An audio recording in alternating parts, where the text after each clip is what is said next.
So what I can do with Power BI, I can draw relationships between tables.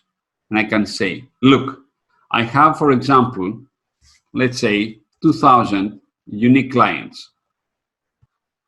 Okay, and these clients, I have their full details, demographics, everything in my clients table here.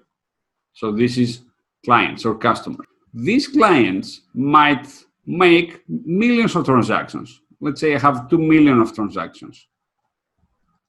So in my sales table, I see these clients multiple times, but there is no point. It doesn't make sense to have all the details of my clients, all the data, like occupation, education level, where they live, contact details, date of birth, to have it, in my sales table.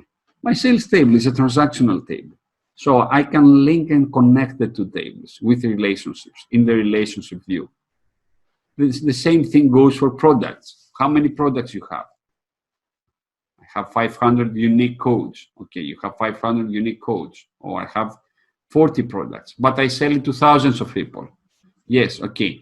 Keep a table with unique details about your product. So each product has certain characteristics, and it will be in that table here.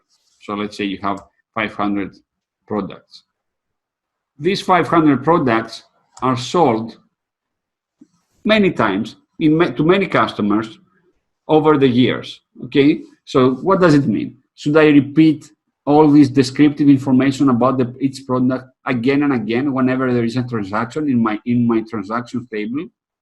So should I go here and say, this product belongs to this category, this subcategory has this cost price, this color, etc., etc.? No, that's bad practice. We need to normalize the data.